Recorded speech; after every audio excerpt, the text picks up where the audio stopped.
Okay, my people, we're getting back to astrology, and it's time to go in deep.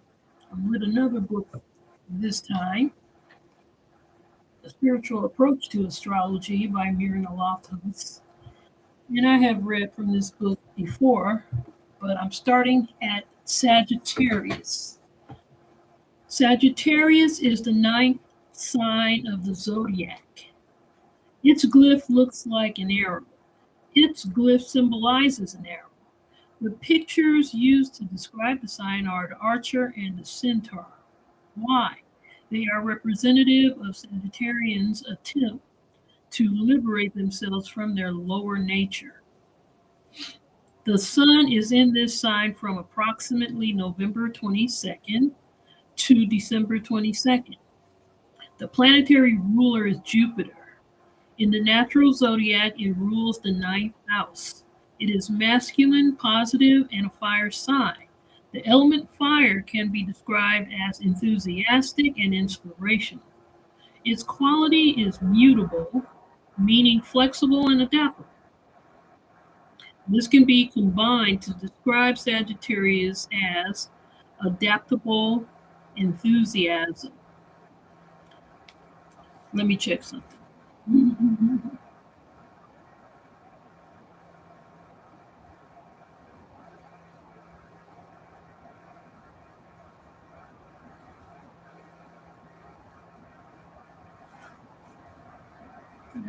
Okay. I'm just checking and making comparisons between other signs and Sagittarius. Okay. Adaptable enthusiasm.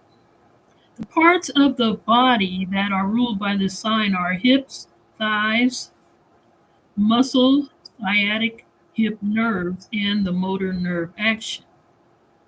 Some of the things that Sagittarius rules are altars, archery, dreams, foreign affairs, travel. 5 positive keywords are optimistic, dependable, friendly, honest, and versatile. 5 negative keywords are tactless, irresponsible, boastful, quarrelsome, and dictatorial. Sagittarius people like, let's see, Sagittarius people like any work where foresight and a willingness to take a chance is offered. Some of the careers are psychiatrists, lawyers, veterinarians, ministers, interpreters, explorers, librarians, professional sportsmen, and travel occupations. The key word is I see. The key word is the key phrase is I see. The key word is freedom. Their basic nature is the philosopher or gambler. The opposite sign in the zodiac is Gemini. The glyph for Sagittarius is the arrow, illustrative of Sagittarians' outspokenness, sometimes to the point of bluntness. However, there is seldom a get even edge to what they say. Usually, their zeal for the truth makes them blurt out just what they are thinking. Unfortunately, the point of the arrow can hurt, and it would be wise for Sagittarians to think before they speak. Nevertheless, even when they are being extremely outspoken, others do not necessarily take offense, simply because the Sagittarian manner generates a unique attraction that prompts people to like them, regardless of their undiplomatic remarks. In the Northern Hemisphere, the sign Sagittarius comes at the time of the year when the days are growing shorter and colder. As life evolved on our planet, man learned that activity and movement kept him warm. In the southern hemisphere, the days are growing longer and warmer during the sun sign of Sagittarius. Because hunting and movement are inborn characteristics of most Sagittarians, many of them will feel the urge to pick up their guns and hiking gear and head for the wilderness areas. Sagittarians are interested in many kinds of sports, Even when they don't actively participate, they enjoy watching. Long walks are also a favorite because of the feeling of freedom it gives them.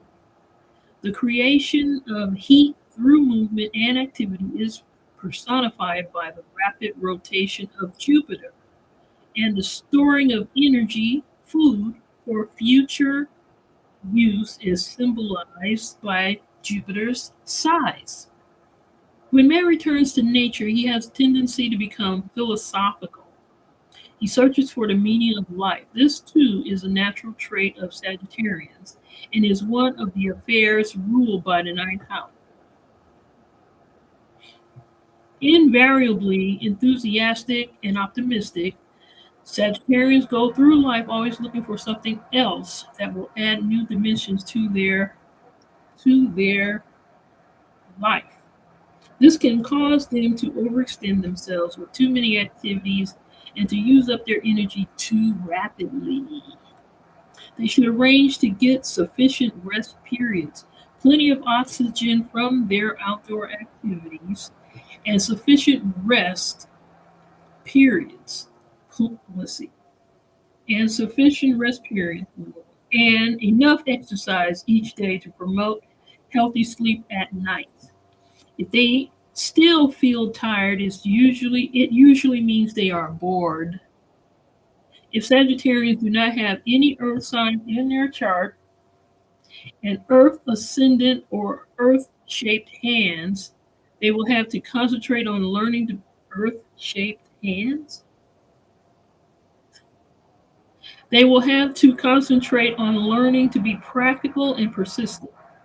Otherwise, they will show great enthusiasm at the beginning for a project, blowing hot and cold as it proceeds, only to throw everything over when they get bored or the going gets rough. In spite of this, it is important for them to have some type of goal or project in mind. They are ordinarily healthy, but they can run into trouble due to overindulgence in food and drink. Their vulnerable spots are the hips, thighs, legs, arms, lungs, intestines, and the nervous system. Sagittarians are noted for their friendliness, helpfulness, and subtle humor. They are good conversationalists and enjoy debating merely for the sake of debating. They have a real gift for making friends, and the typical Sagittarian can go anywhere in the world without ever feeling lonely, for they acquire friends along the route. They have humanitarian instincts and are practical in expressing them rather than a lot of emotional sympathy. They will offer material help or put an opportunity into the hands of the person in need. Unless there are other factors in the birth chart, you can depend on their loyalty and honesty, for there is nothing devious or manipulative in their natures. They nearly always have the desire to travel. Their physical restlessness impels them to get out and go somewhere, even if it's only to the store and back. They are extremely independent with a real need for personal freedom. They can experience claustrophobia, either physical, a room with no windows, or emotional, a marriage which they feel ties them down. This is why they are reluctant to get into total commitment situations and often shy away from marriage. If they feel trapped, they become moody and restless. In love, they are highly romantic, but they want their partner to be intelligent.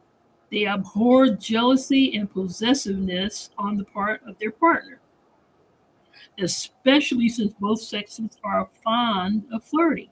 They may indulge in extramarital affairs, for they are unable to see anything wrong in them. With their natural tendency for honesty, they usually end up telling their marriage partner all about their love affairs. This can be a rather shattering experience for their partner. They are often very lucky in financial matters, even though they may not settle on a definite career early in life. They are reluctant to become tied down to a set schedule, so will experiment with a variety of jobs. They do best in careers that permit them to travel about, either locally or widely. They also like dealing directly with people, either selling or promoting ideas, products, etc. They are highly intuitive and should learn to use it.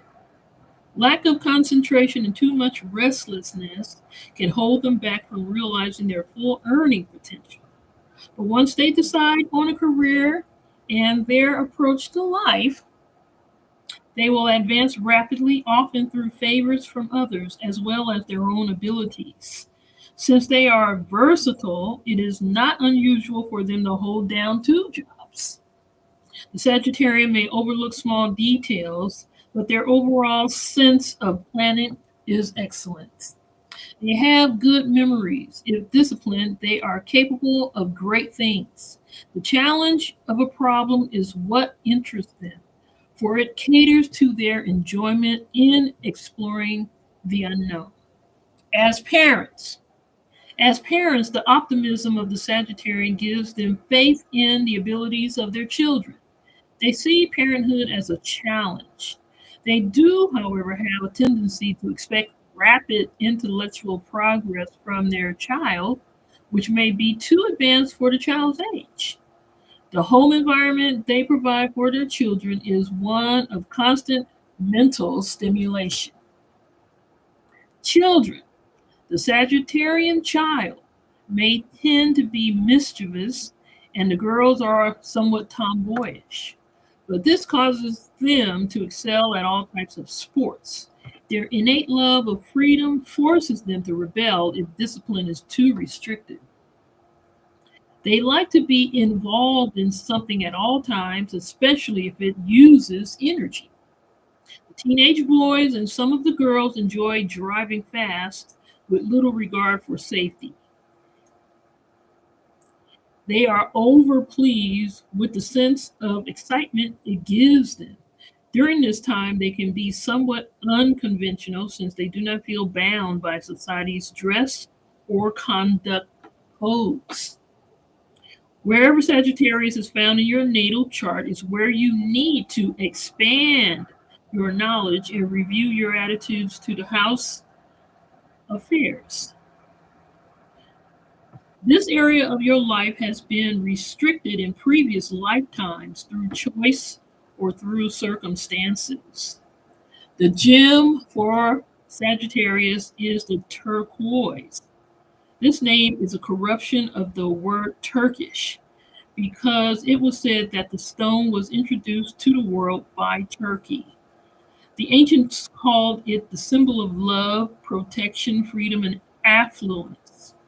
The flowers for Sagittarius are narcissus and goldenrod. Their colors are deep blue, sea green, turquoise, and purple. Their metal is tin. Okay, now we're going to talk about the planet Jupiter.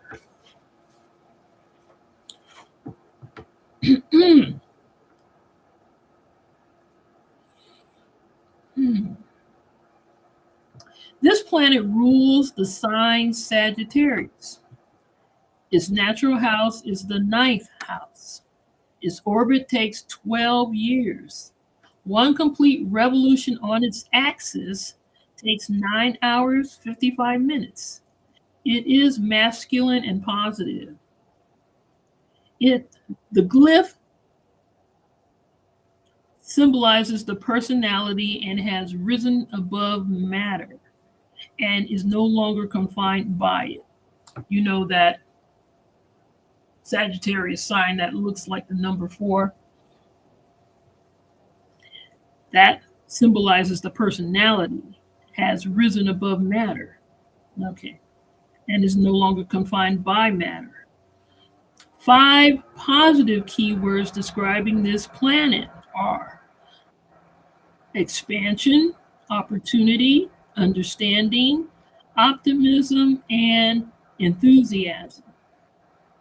5 basic keywords describing this planet are expansion, opportunity, righteousness, optimism, and tolerance. 5 negative key words describing this planet are extravagance, bigotry, indulgence, fanaticism, and smugness. The basic personality function of this planet is to lift man out of material and physical desires and to stimulate growth on all levels. The parts of the body it rules are the liver, pancreas, insulin, glycogen, hips, thighs, blood circulation, cell development, tumors, and growth. Some of the things ruled by this planet are legal affairs, foreign affairs, books, printing, publishing, 10, governments, organizations, and Thursday. The people represented by this planet are the masses. The similarities between this planet and the sign it rules are that both of them are outgoing, fast moving, energetic, and busy.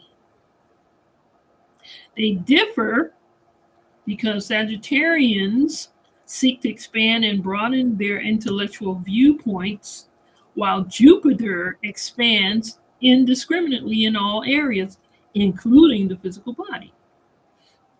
Jupiter retrograde causes the planning and replanning of thoughts and ideas instead of actually experiencing. There is an expansion inwardly through religion or philosophy instead of socializing. This inward expansion is not always obvious to others. In mythology, Jupiter the god ruled during the Silver Age and was considered the greatest of the deities. He was known as the king of the gods and of mankind. He watched over governments and families. It was his hand that wielded the lightning and guided the stars. When mankind began to understand natural phenomena, Jupiter's reign ended. In astrology, Jupiter is called the planet of expansion and opportunity. With a diameter of 88,700 miles, he can rightfully be considered expansive. This is 11 times as large as Earth. If the correct combination were utilized, this planet has the opportunity of igniting into a nuclear furnace similar to our sun. Wonder what would be the correct combination. Even though Jupiter is massive in size, he is quite lightweight. Earth's density is 5.5, water is 1. Jupiter's density is only 1.34. Like the sun, Jupiter has no apparent solid surface. He has 4 distinct refractive layers. The innermost core is thought to be composed of 84% hydrogen.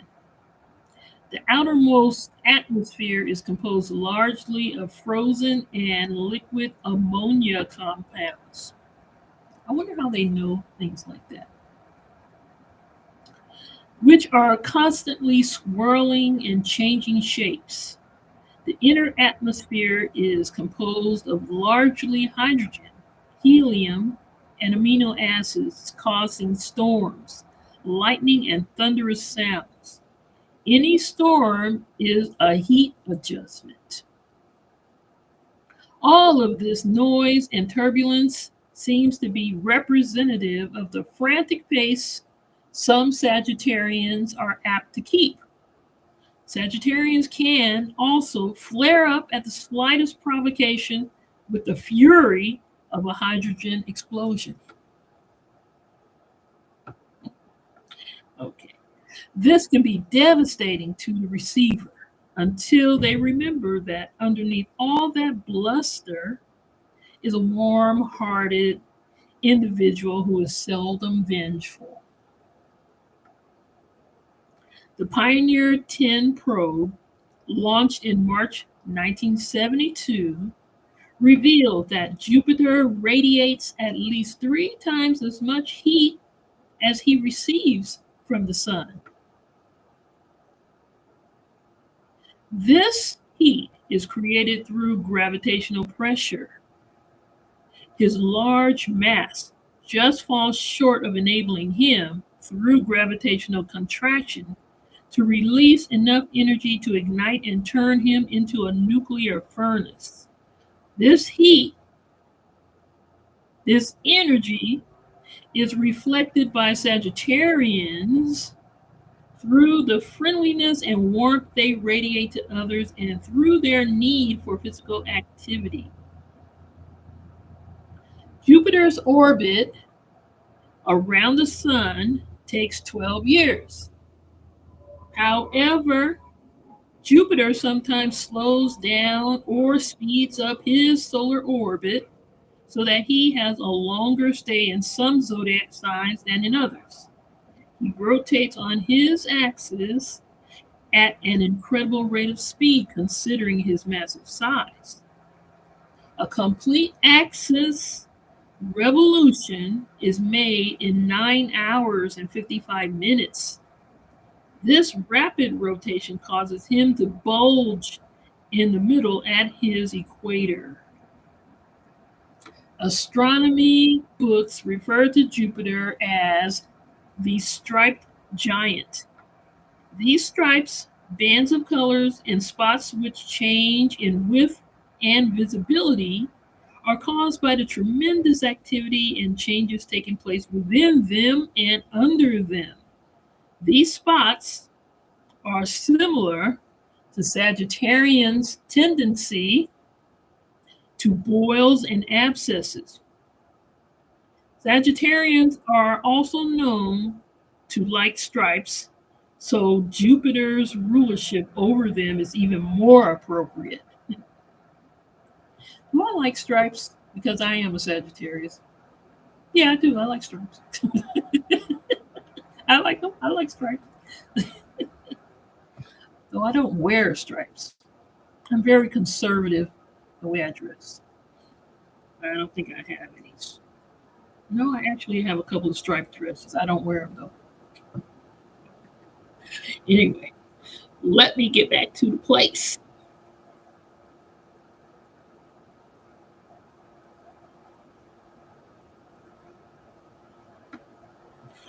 Oh, excuse me. Let me start from this spot here. These spots are similar to Sagittarians' tendency to boils and abscesses. Sagittarians are also known to like stripes, so Jupiter's rulership over them is even more appropriate. These stripes range in color from yellow, bluish, and a brownish gray. Bright yellow is the color of spontaneity and enthusiasm, which Sagittarians have in abundance. Blue is the spiritual color of truth and understanding. Truth is certainly a trait of Sagittarians. Brownish gray is the color of non involvement. This is indicative of Sagittarians' ability for emotional detachment and lack of empathy. Empathy should be cultivated if it is not already present through other features in the natal chart or in the hands. In the hands? Hmm? Blue is the spiritual color of truth and understanding. Truth is certainly a trait of Sagittarians. Brownish gray is the color of non involvement. This is indicative of Sagittarians' ability for emotional detachment and lack of empathy. Empathy should be cultivated if it is not already present through other features in the natal chart or in the hands. I don't understand that. Should there be empathy inside of my hands? In what way? What? I don't get that. Jupiter's bands of color run parallel to the equator, which is inclined only 3 degrees to his plane of orbit. This makes him the most upright of all the planets, with no discernible seasonal changes. The word upright in English has come to mean honesty and integrity, which are definitely Sagittarian traits. Wait a minute. Okay. There's no tilt to the planet itself. It makes him the most upright of all the planets with no discernible seasonal change. Oh, so there's no seasons. Okay. Let me not go there. I'm learning at this point. I'm learning. Okay. The word upright in English has come to mean honesty and integrity, which are definitely Sagittarian traits. One of the most distinct features is his mysterious red spot, which is approximately 25,000 miles long and 8,000 miles across. It varies in color from salmon pink to greenish white and appears to float over the surface in Jupiter's southern hemisphere. Yeah, yeah, yeah, yeah. This red spot is a vortex of a gigantic storm that has raged for around 700 years, sometimes more violent than at other times. In 1883, the spot began to fade, although it was still visible. In 1959, it vanished from view, but in 1960, it appeared again and has been quite prominent since then. And I was born in 1960. Okay. All right. During the year the red spot vanished, international relations were less disturbed or troubled, except for a few episodes. So 1959 was kind of a peaceful year throughout the world. Okay. I wonder what the spot is doing right now because international relations are getting ready to tank. I need to start doing astronomy if I want to know that kind of stuff. Since the Pioneer 10 probe, scientists have learned that the temperature on Jupiter at cloud level is approximately negative 220 degrees Fahrenheit. It then rapidly increases in temperature until 600 miles below the clouds, where it is 3,600 degrees Fahrenheit. Wait a minute.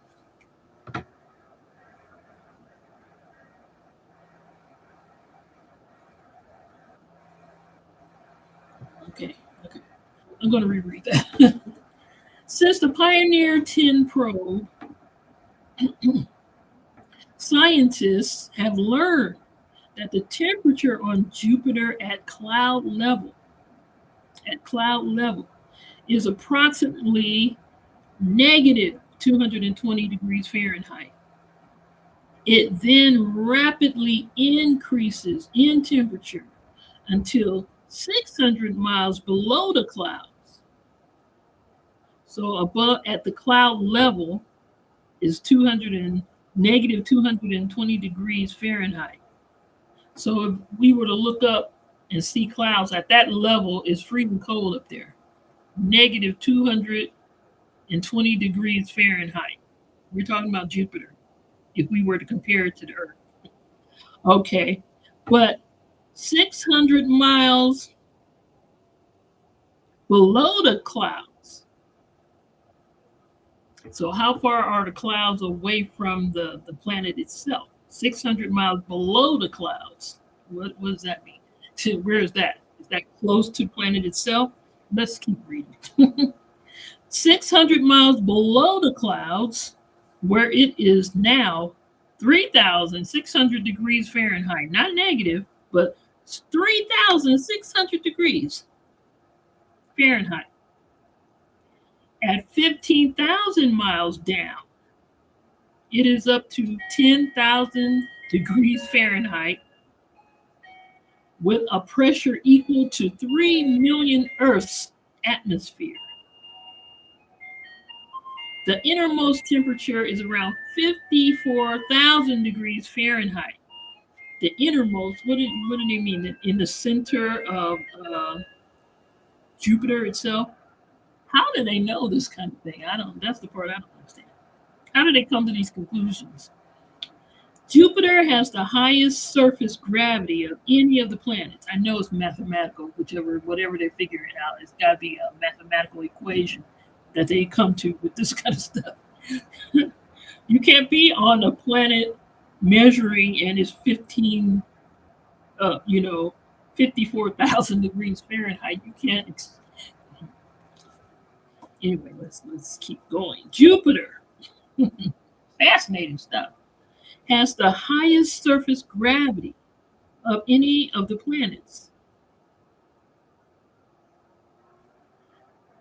A person would weigh 2.64 times as much as one would weigh on Earth. For example, a 180-pound man would weigh almost 500 pounds on Jupiter. That's fascinating. Okay. There is a powerful magnetic field and radiation belt around Jupiter, similar to the Earth's Van Allen belt. Never heard of that. The Van Allen belt.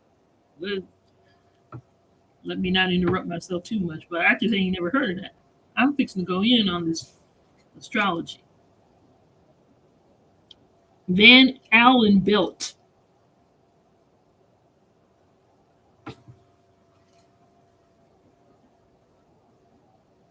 Okay. The Van Allen radiation belts, there's two of them, are two donut shaped belts of energetic particles that surround Earth.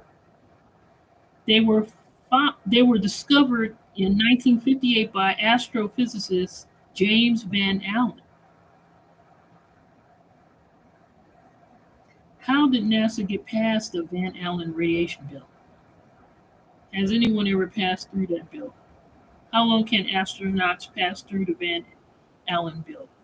What is the Van Allen belt theory? Okay. Is an energetic charge particles which originate from the solar wind that are captured by and held around a planet. I wonder if that has any impact on the what do you call that? The northern lights. The northern lights, where you'll have this green light in the sky in northern. I don't remember where exactly. Greenland, Newfoundland, or something like that, above in the Antarctic or in the Arctic, whichever. The Northern Lights. There's a name for that. What's the name for the Northern Lights? I'm holding a spot here, people. Holding a spot. But here we are. Borealis. That's what it's called. Borealis. What is it that creates that green light that floats around? And what is the? I've never studied that, so I don't really know how and why. What is the cause of that? What that actually is? How much of that do scientists know what it is, what it means, and all of that? I don't know. But I've never heard of a Van Allen belt, but now I do. Now I know. However, let's go back. There is a powerful magnetic field and radiation belt around Jupiter that's similar to the Earth's Van Allen belt. Okay, so Jupiter's got one like that too. However, Jupiter's belt is 8 times the strength of the Van Allen belt, and its polarity is the exact opposite of Earth's.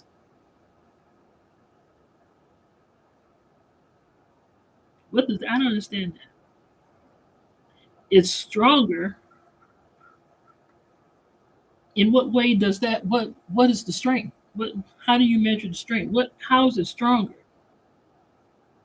And then they say its polarity is the exact opposite of Earth's. I don't even understand that. I don't understand this entire paragraph right here. I don't know what to talk about. No wonder Sagittarians have such a strong personal magnetism which attracts others. I accept it though. Until September 20th, 1974, Jupiter was known for having only 12 satellites. The vibrational influence of the number 12, okay, is one of enjoyment and fulfillment. The vibrational influence of the number 12 is one of enjoyment and fulfillment. Oh, see, I didn't even know that. The number 12 means enjoyment and fulfillment. I have a deck of cards that will break that down. Where's my box? I can get my cards out. Where's the box? Okay, let me not interrupt myself again. Anyway, I have this deck that talks about that kind of stuff. Okay. Let me stop. Let me go. Okay. Let me stop and let me go. All right. The vibrational influence of the number 12 is one of enjoyment, and fulfillment. I know I want that. I want enjoyment and fulfillment in every aspect of my entire life. 12 is the higher vibration of 3, indicating creativity, artists, writers, musicians, expressiveness in writing, speech, teaching, etc. Since Jupiter's discovery in the 1600s, mankind has used the vibrational quality of 12 by being extremely creative and pleasure seeking. Jupiter's influence intensified these desires. On September 20th, 1974, Charles T. Kowal, an astronomer at Hale Observatory. When's the last time I've said that word? Observatory. Okay. Discovered a 13th satellite orbiting Jupiter. The number 13 is associated with danger, really, and indicates forces that can be used for good or evil, a crisis time, and a need to reevaluate life. After the discovery of the 13th satellite, Earth experienced number 1, Hurricane Fifi, which flooded Honduras, killing 8,000 people. Number 2, the Watergate cover-up trial. Number 3, the Dow Jones Industrial Average closing below 600 for the first time in 12 years. Number 4, a World Food Council being established. Number 5, new wave of terror bombings in Ireland. And number 6, extreme tension between Israel and the Arabs. That's been going on since the beginning of the goddamn world. The tensions between Israel and Palestine or the Arabs. It's because they're cousins that they keep fighting each other. Okay, no more comment on that. These are just a few. See, this is an old book. This book was published in, but I give props to the work that Myrna Loftus put in to create this book. She was born in 1935. 1983, the book is not that old. It's 40 years old.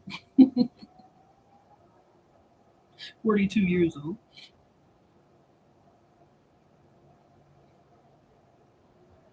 There's a whole bunch of good stuff in this book. I like the way this book is organized. I wonder what Myrna's sign is.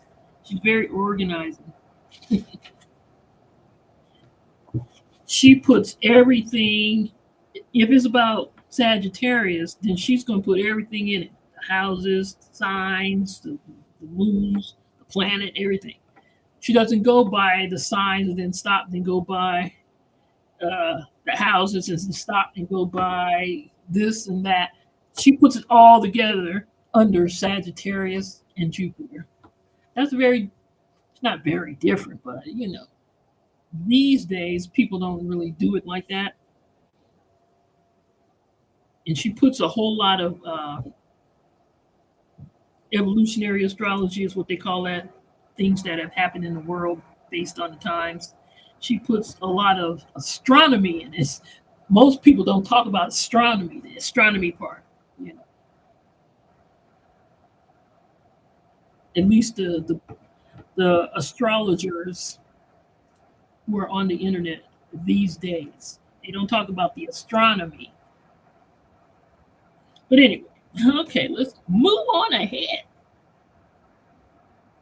Oh, and she also is putting in numerology and other things like that. She's talking about numbers and all. She puts everything in there. I like that, be honest. So you can get a real fullness of Sagittarius and Jupiter. Okay. Number 14. Why are you talking about 14? Let's go. Okay. These are just a few of the world events that occurred. The first part of October 1975, astronomer Kowal announced he had discovered a 14th satellite orbiting Jupiter. This satellite is about 3,000 miles in diameter and is larger than our moon, which is only 2,400 miles in diameter. The number 14 is a perfected number 5 and, wait a minute, and indicates balance. Oh, okay, I know. The 1 and the 4. Okay, which adds to 5. Okay. I tell you, I have not gone towards numerology because it would just open another can of worms for me. It's kind of deep. It's kind of deep. So the number 14 is a perfected number 5 and indicates balanced thought, new change, and new mental foundations. Sometimes change can be painful, depending upon whether one has learned the necessary lessons in previous years. Some of the changes that may occur are number 1, escalation of the Dow Jones Industrial Average, number 2, drop in unemployment, number 3, earthquakes, and number 4, drop in food prices. I don't know if that happened during the 1970s. The thing I remember is that gas was being rationed in the 70s when I was going to school. Be long lines of cars waiting to get gas, and it was based on the last number on their license plate. If it was a positive number, then they needed to come on this day, and this day. It was a negative number, then they needed to come on that day, and that day, and that day. It was something like that. What they had to do anyway, because we had a shortage of gas for whatever reasons. But anyhow, 4 of Jupiter's larger satellites have been found to have atmospheres with an average surface temperature on their sunlit sides of negative 230 degrees Fahrenheit. These satellites are Io, Europa, Ganymede, and Callisto. That sounds slightly familiar to me. Those are the satellites of Jupiter. Io, spelled I-O, Europa, Ganymede, and Callisto. Both Ganymede and Callisto are over 3,000 miles in diameter and are comparable in size to Mercury. Jupiter has been given rulership over governments and organizations. And it is easy to see why, since Jupiter and his satellites could be classified as a solar system if Jupiter ignited and became a sun. Jupiter also has a strong influence on the asteroid belt. The asteroid belt. I think I've heard of that. Anyway, I'm not going to stop right now. Many of the asteroidal bodies have the same orbit as Jupiter. They have the same orbit as Jupiter. This is illustrative of Jupiter acting as an administrator over these smaller bodies. Wherever Jupiter is fascinating that I'm not going to say she has spun it like this. Because it's not spin, it's the truth. Is a way that you can look at this, but it's super interesting that she does look at it this way, or that it comes together this way. It's not that she's lying. I'm just saying you just don't hear people talking about it like this. That's what we love about the true astronomers and the true astrologers who put their entire lives into doing this. Wherever Jupiter is found in the natal chart is where there is a need and an opportunity for expansion. So in my chart, Jupiter is in the third house, I think.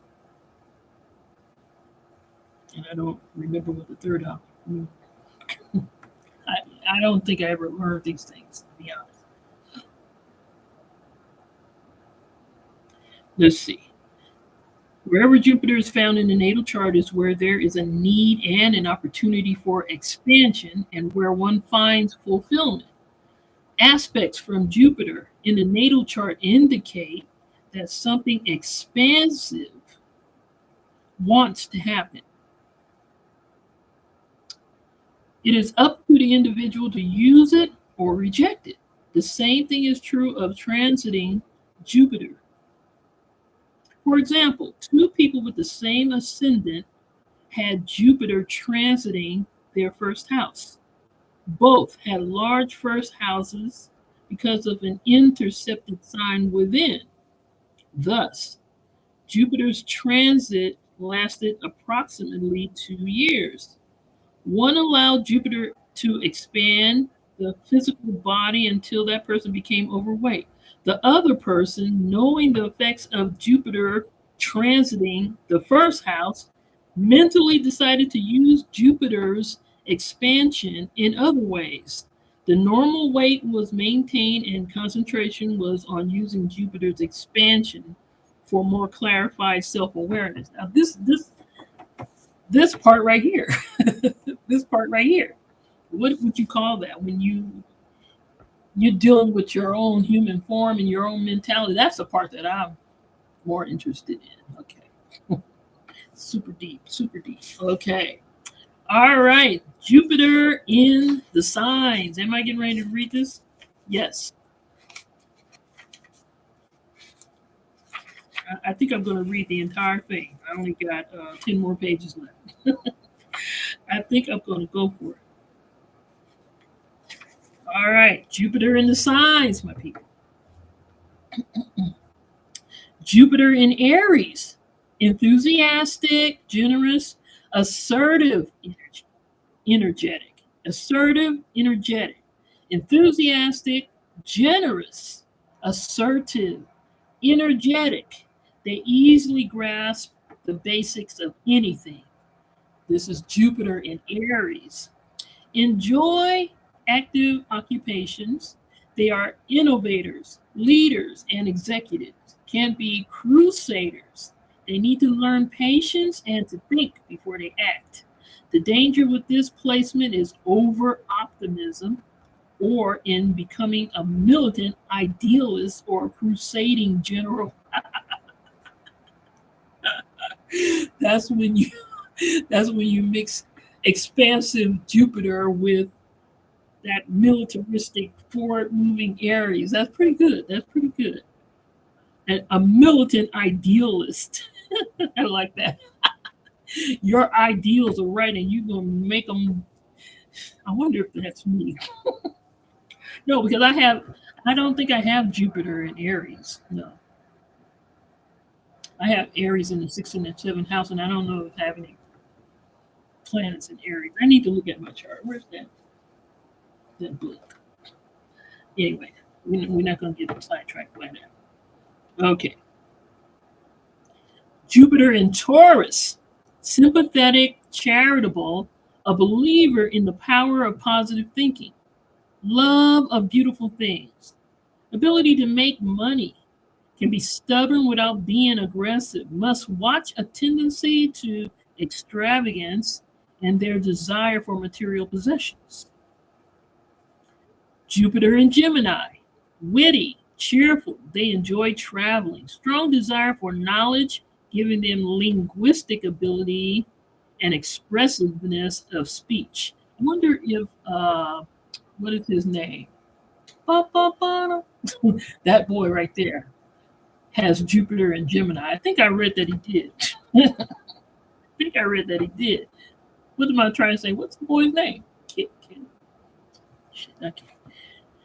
Anyway, witty, cheerful, they enjoy traveling, strong desire for knowledge, giving them linguistic ability and expressiveness of speech. This placement also releases a lot of nervous energy, which may cause them to be overly talkative, verbose, or agitated. Jupiter and Cancer. Okay. Practical, friendly, sociable, sympathetic. This placement gives good financial judgment and benefits through inheritances.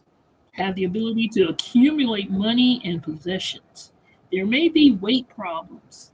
The full potential of these individuals is generally not reached until middle life. Must watch a tendency to be stingy. Jupiter in Leo. I need to. Where's? Let me just look. My charts.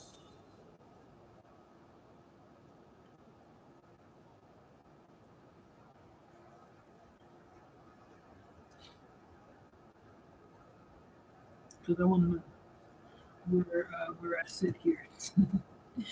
I want to know where I sit here. I wish I could always bring it up fast. Probably could, but I don't know how to do that. Okay.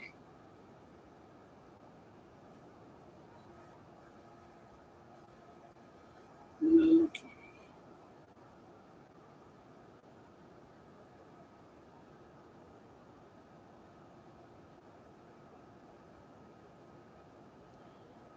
I'm almost finished, people.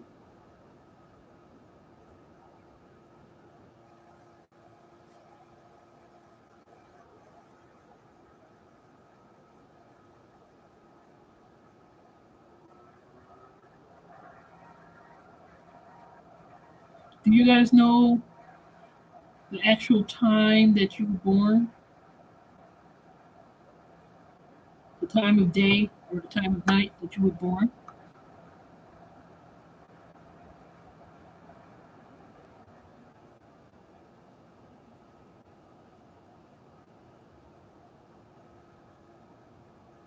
There's a lot of San Franciscos in the world. In Mexico, tons of San Franciscos.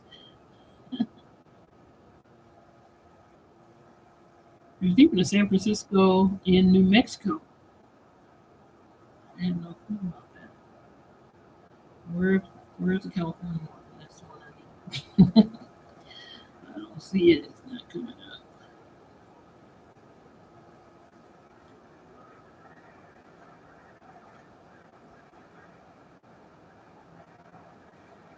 Here. All right.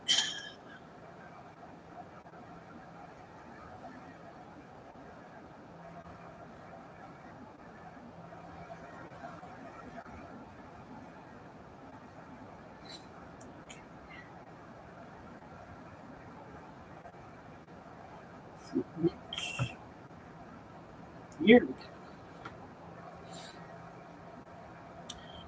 go. Okay. Yes, I have Jupiter at the 11th degree in the third house in Capricorn, and Saturn at the 18th degree in the same house in Capricorn. Okay, so it's 7 degrees apart. So that's, I believe that, yeah, that's still what do you call that? Conjunction. It's a conjunction. And so, well, then that's saying that I have Jupiter in Capricorn. Okay, Jupiter in Capricorn. Honey.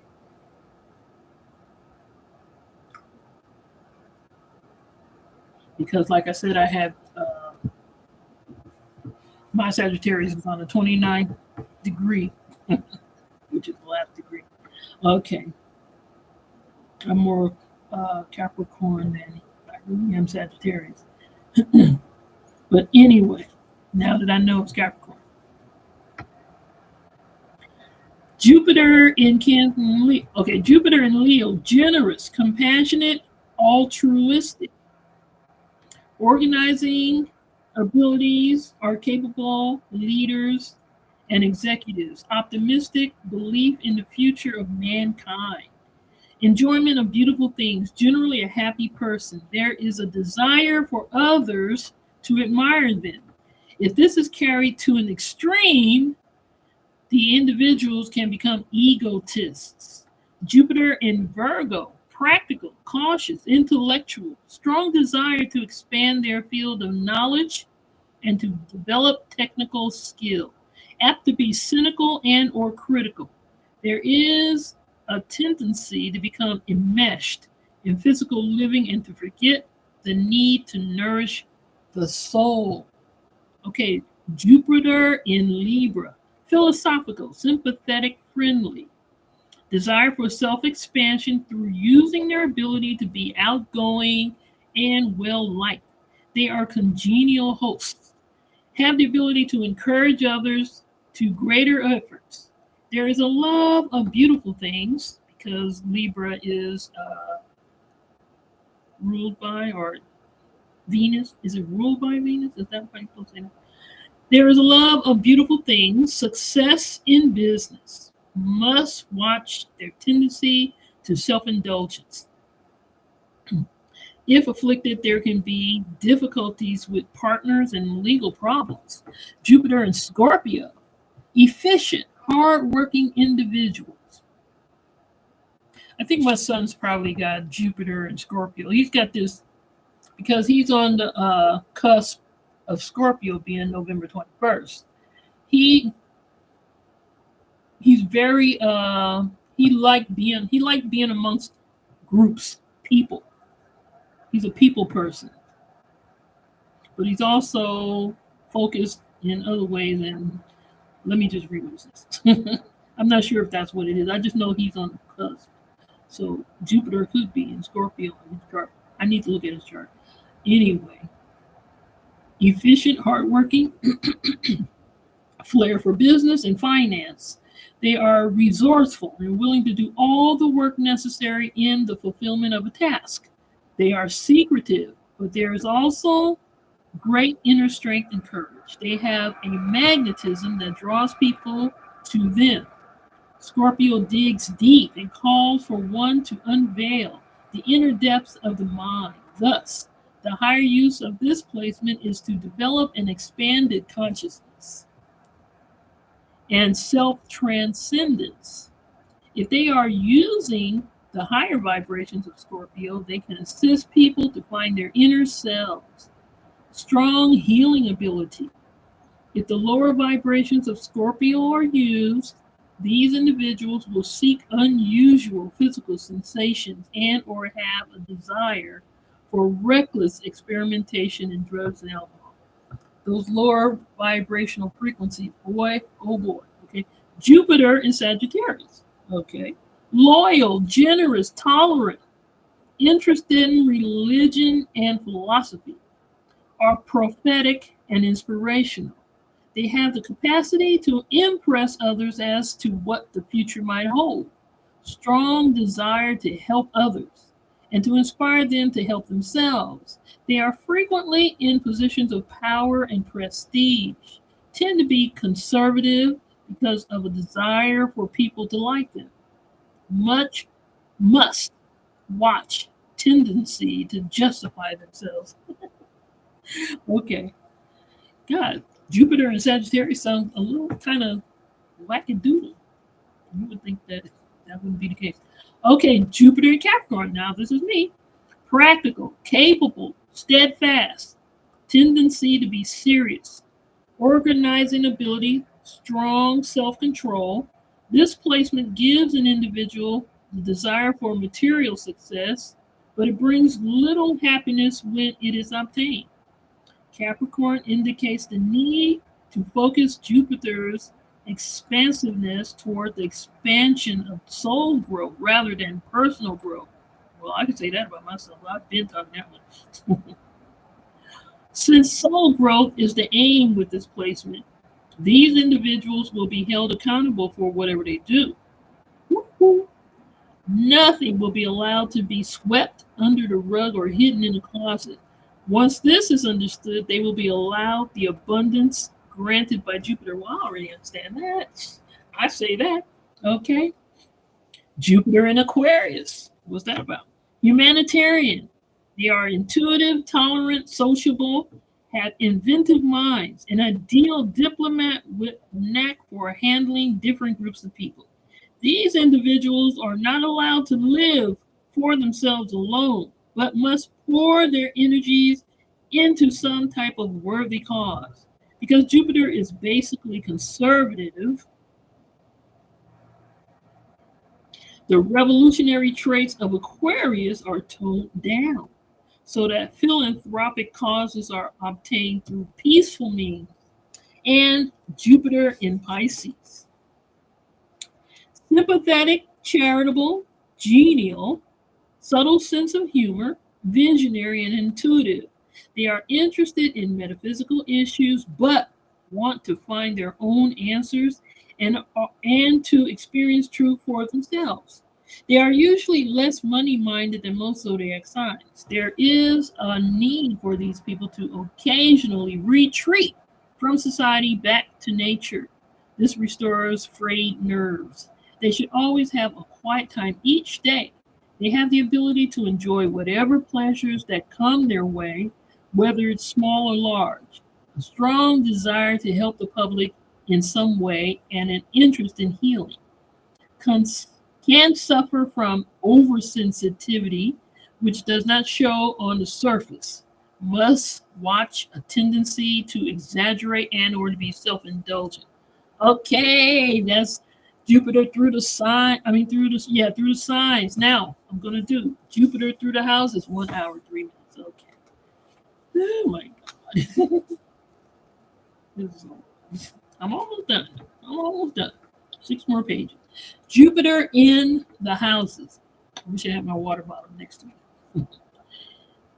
Jupiter in the first house. Generous, optimistic, cheerful, confident, with good vitality. Usually they like sports and are good at them. This placement brings many opportunities for personal growth. Jupiter's expansive qualities may cause a weight problem.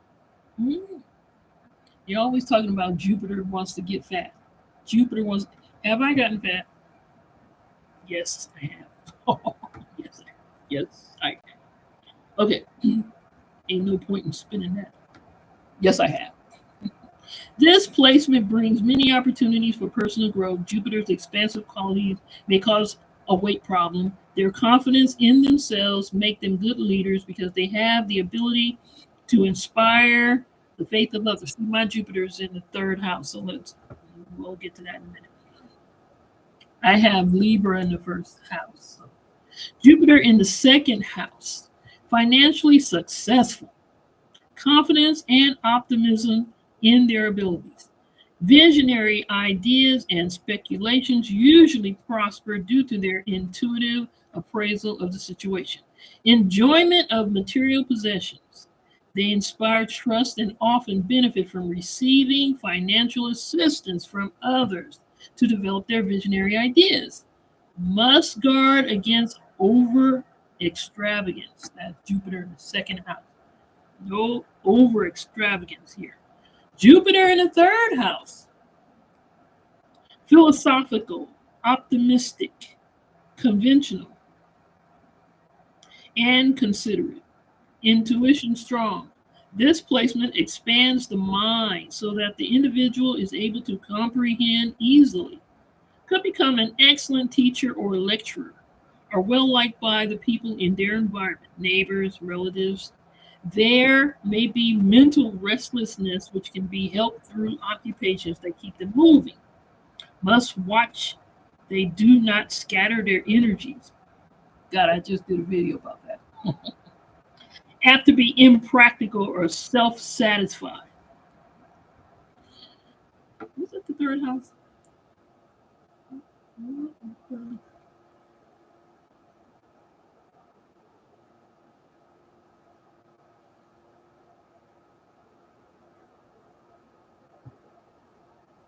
This stuff is so freaking interesting. Yeah, my ascendant is the 29th degree of Libra.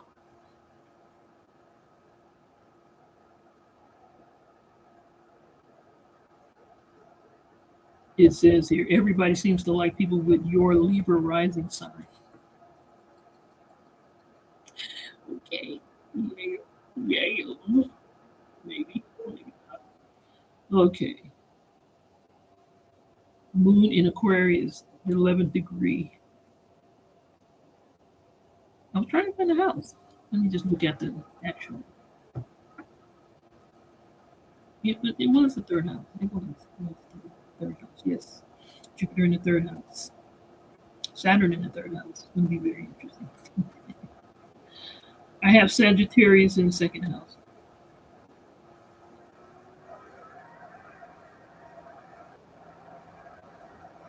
No, that's sad. You know what? I realized just how lacking in knowledge or remembrance of astrology that I have going on here. Anyway, philosophical, Jupiter in the third house, philosophical, optimistic, conventional, considerate, intuition strong, art. Jupiter in the fourth house, generous, hospitable, and self confident. Pro- Prosperity increases in later years. Okay. Desire a home that is spacious and comfortable. Parental influence is strong in shaping their character, usually an inheritance from their parents. Strong soul powers that have been developed in previous lifetimes, which can be used in mitigating their karmic obligations. Must guard against becoming ostentatious. Jupiter in the fifth house. Sympathetic, creative ability which brings success and happiness. Strong desire to make a significant contribution to society through their creative self expression. Children can be a source of pleasure. Must guard against rash gambling and speculation. Jupiter in the sixth house, good health, helpful to others, dependable worker with a sense of loyalty, inspires cooperation among fellow workers, enjoys his work, and gives of his time willingly. Must watch so they do not overwork or overindulge in eating or drinking. There could be difficulties in the liver and blood. Hmm. Jupiter in the seventh house, sociable, tolerant, and good natured. They benefit materially through marriage and partnerships, usually a successful marriage, sometimes a second marriage. Jupiter in the eighth house, optimistic, faith in fellow man, gained through marriage, partnerships, or legacies, are strongly emotional, should use their emotional energies to tap their psychic abilities so they can benefit and uplift mankind. Jupiter in the ninth house, that's his natural home, I would think. Optimistic, tolerant, considerate, are prophetic with strong intuition and good judgment, interested in religion and philosophies. They have the ability to guide and inspire others as to what the future might bring. Benefit from their travels and dealings with foreigners. Their accomplishments are usually not recognized until the latter part of their life. Jupiter in the 10th house, success, honor, congenial nature, magnetic personality. many opportunities arise which are of benefit to them and to society as a whole. There is a strong sense of responsibility toward their profession or toward a personal achievement. It's already 3 o'clock. This spring forward stuff I'm trying to tell you. All right. Jupiter in the 11th house. Intuitive, good judgment, enjoyment of social life, popular with faithful. Yes, with faithful and influential friends. Have a natural ability to organize and plan group activities. Strong supporter of foundations and philanthropy. Jupiter in the 12th house. Philanthropic. Faith in the future. Have been granted invisible protectors who assist them through any reversals. Love of humanity and desire to help others. Success is in a quiet, unassuming manner in middle life. Can be unrealistic. Thus, it is important for them to think out all their ideas carefully before carrying them through. Okay. Comparison of the 3rd and the 9th house. The 3rd house, number 1, knowledge, concrete evidence, science, and mathematics. 9th house, understanding and wisdom, abstract thoughts, religion, philosophy, theories, metaphysical, occult. Number 2, in the 3rd house, environment, community, neighbors, relatives. Number 2, in the 9th house, law, society's rules of conduct, legal affairs, relatives by marriage, in-laws.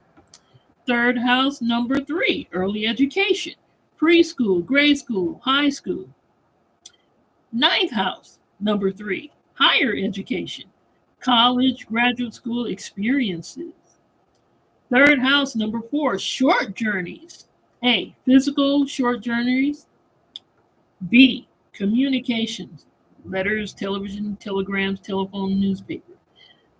9th house, number 4, long journeys. A, physical long journeys. B, mental journeys. 1, dreams, visions, intuition, inspiration, writing of books, prose, poetry. Woo! The 9th house. This is a cadent house, indicating adaptability, because we're still talking about Sagittarius after all this. Okay. This is a cadent house, indicating adaptability. It is considered a cadent house because it corresponds to mutable signs. The natural ruler of this house is Sagittarius. What is the relationship between the sign and the house? The sign Sagittarian and the house, the 9th house.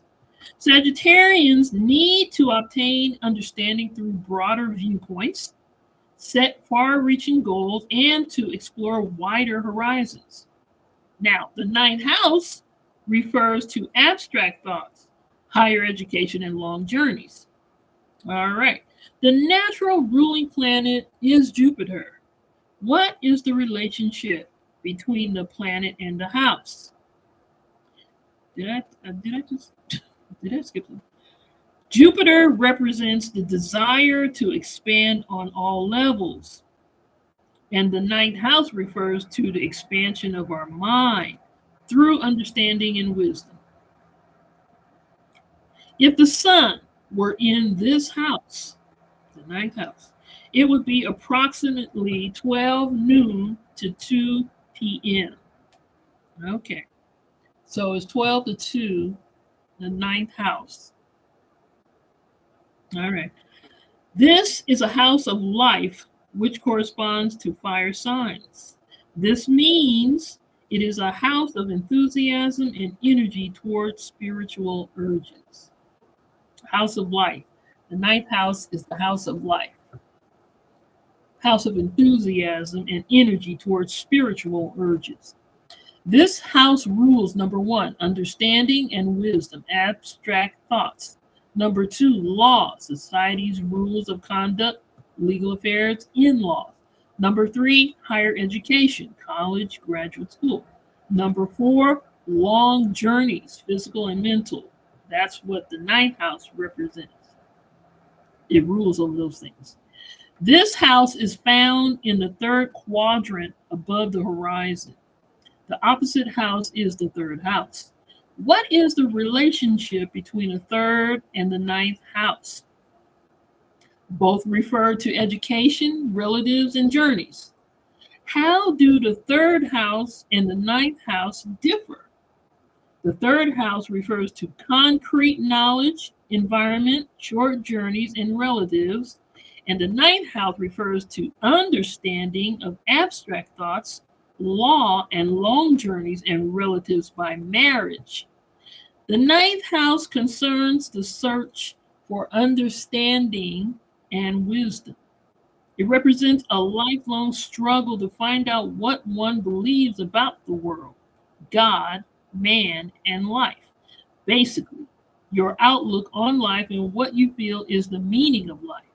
Everyone needs something to believe in, and the ninth house in a natal chart shows what it is. It also the ninth house in a natal chart. So what's my ninth house? What's in my ninth house?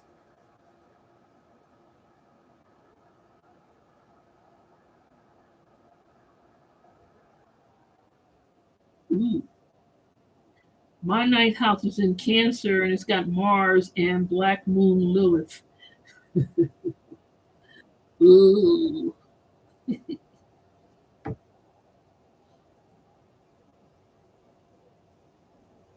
Mars and Cancer. Okay. Black Moon Lilith in Cancer. Hmm. I need to figure out what that means. It sounds deep and dark. Black Moon Lilith. Okay. Isn't the story about her, according to Pam Gregory, is that she was thrown out from her husband's place and replaced by let me not even try. But she Black Moon Lilith was kind of a bad girl. Anyway, that's the story, the mythology of it. Okay, let's go.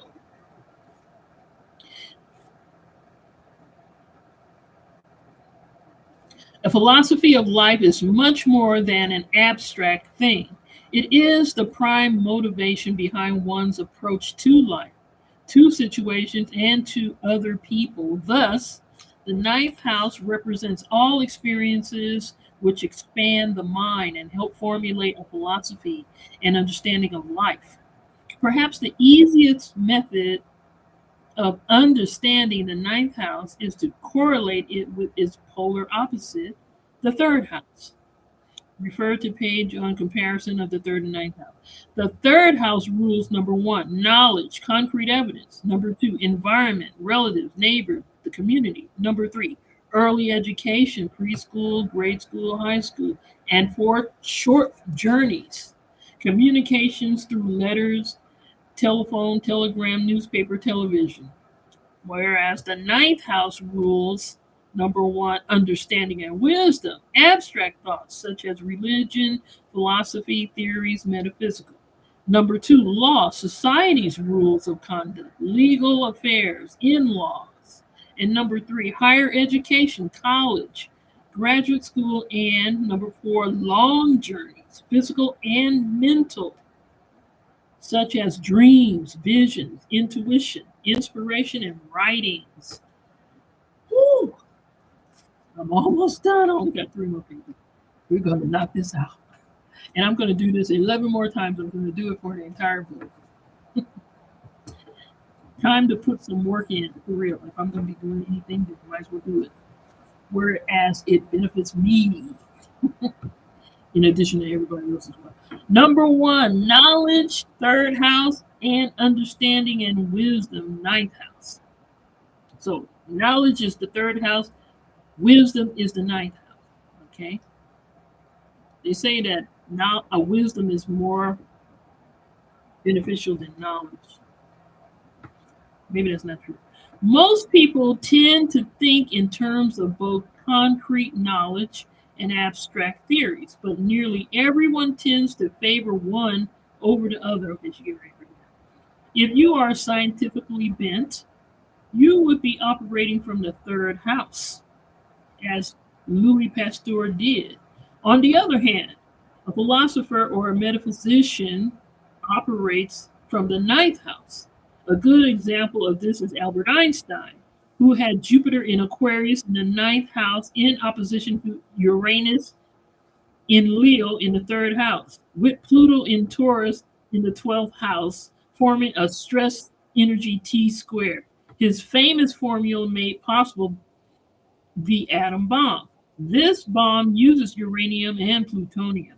When Einstein established his theory of relativity, plutonium was unknown. Einstein's Jupiter in the ninth house expanded his capacity for abstract thinking, while his Uranus in the third house gave him a sharp, analytical mind with an impatience for old concepts. However, these planets also reflect mundane difficulties. Uranus in the third house is an indication of Einstein's disruptive environment in childhood, which he eventually had to break away from. There is a difference in meaning between the words knowledge and understanding. Knowing implies a proven fact, such as a man needing oxygen to breathe. The process of knowing is a third house affair. Understanding comes when we have acquired wisdom through our associations with other people. It indicates you comprehend the reasons for the actions in any given situation, or that you recognize and accept the motives of another person. The process of understanding is ruled by the ninth house. Isn't this fascinating? It is to me. The most difficult form of understanding is when one is personally involved with a person or an action. Many times we don't understand our own reasons behind certain actions, nor do we understand at all times our behavior towards other people. The complex nature of understanding and of the search for the meaning of life leads us along many pathways. The key, however, to developing understanding is the participation in group relationships and partnerships. These contacts broaden our vision and viewpoints. By the mutual sharing of personal resources with others in the eighth house, you can reevaluate your thoughts and ideas so that in the ninth house, a philosophy of life can be formulated. In the eighth house, you may have joined either a religious, political, or metaphysical group. The ideas and philosophies of the group members are analyzed and then excuse me, serve as a basis for your own philosophical views in the ninth house. This mutual sharing of personal resources is extremely important to the development of a philosophy of life. For example, if you had joined a Christian religious group in the eighth house, in the ninth house, this could be expressed through being baptized, confirmed, or becoming a minister. If you had joined a political group in the eighth house, this could be expressed in the ninth house by further study of the workings of our laws and the political party system. If you had joined a metaphysical group in the eighth house, this could be expressed in the ninth house by seeking further enlightenment through instruction, having your astrology chart interpreted, your palm read, your tarot cards read, a life reading, or through having your own personal occult experiences. Fabulous stuff. Of course, all of these experiences will be analyzed by the individual in terms of what he knows and how he feels. what she knows and what she feels. Two people may have identical experiences, but will react entirely different to them because of their different backgrounds and because of free will. Knowledge and understanding and wisdom enable a person to accept their karma and or to be successful in life. Unfortunately, knowledge and understanding are also the way to achieve power and money. Why is that unfortunate? When ambition is motivated by greed, the person uses their relationships with others to increase their own power and or prestige. These people are merely seeking slaves for their purpose. Thus, the cooperative relationship is totally unbalanced. Joint resources must be shared equally. Hitler is a classic example of such a person. He used his knowledge and wisdom to gain control over his political party and reduce them to willing slaves. Willing slaves. I think that's what's going on in the United States right now. And I wonder if the people of the United States are going to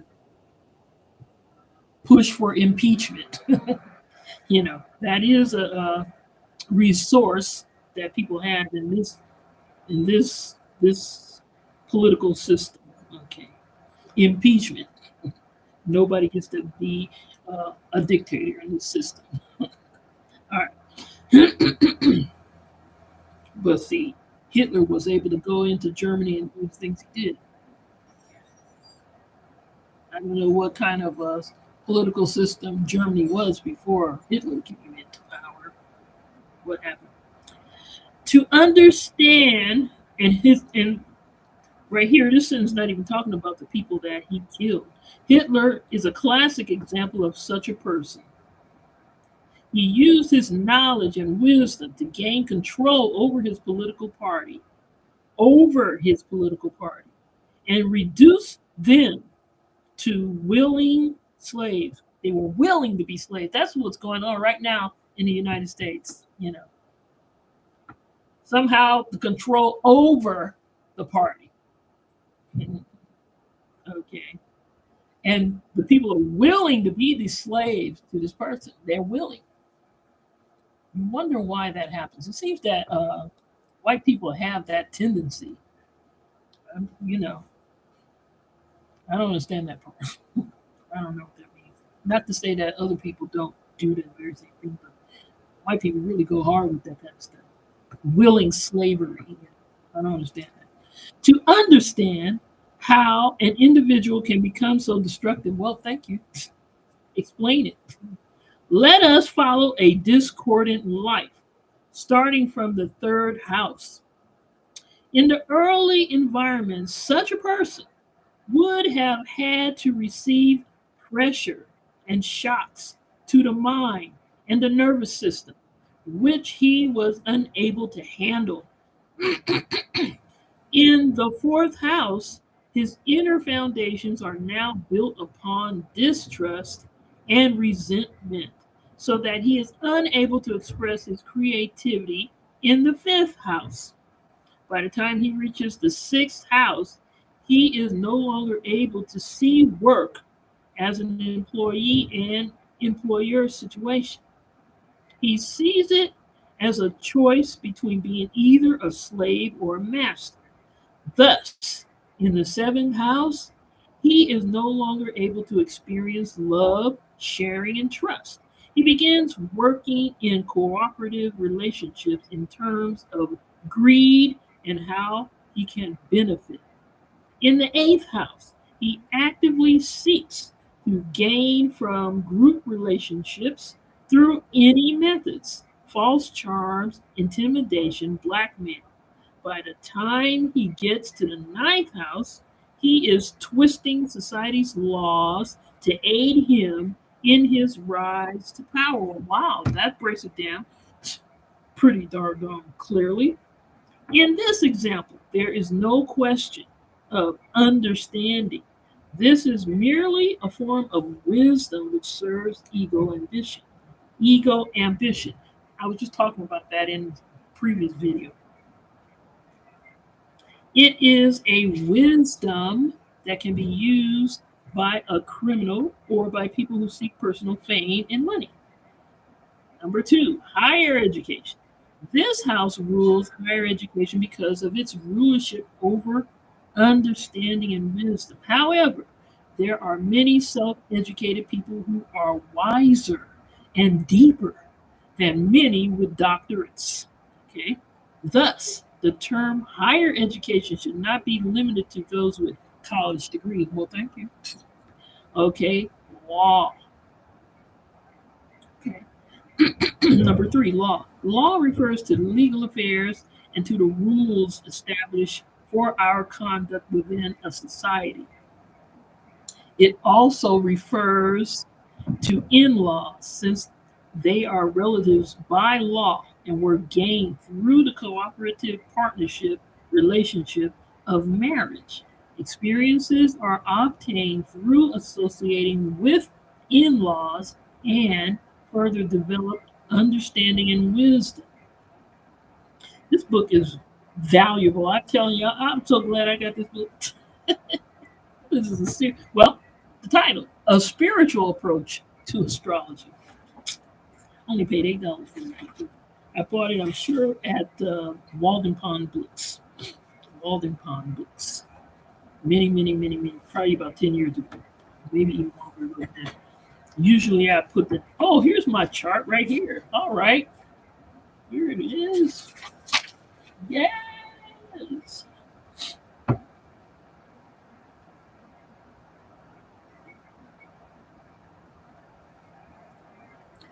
We got Gemini in the ninth, Leo in the 10th house.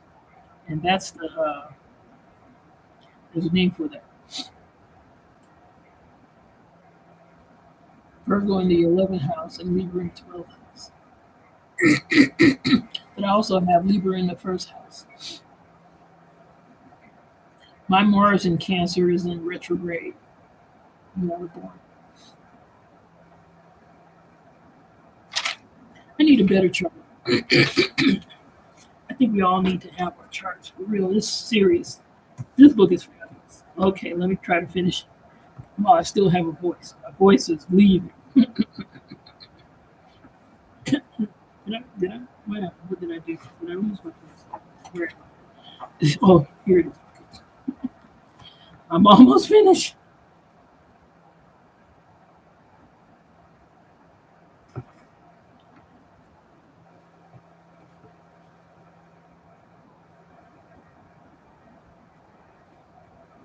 Okay, number four, long journeys.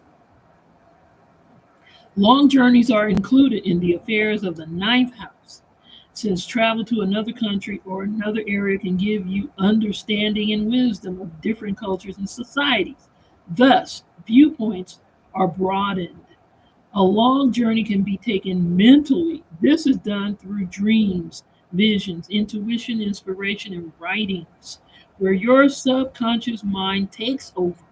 The subconscious mind takes over and tries to bring through understanding and wisdom. To summarize, the ninth house is your outlook on life and what you feel to be the meaning of life. These viewpoints have been broadened and expanded through your participation in cooperative group relationships and partnerships. If you refuse to participate in any type of group relationship or partnerships, you are operating from the third house.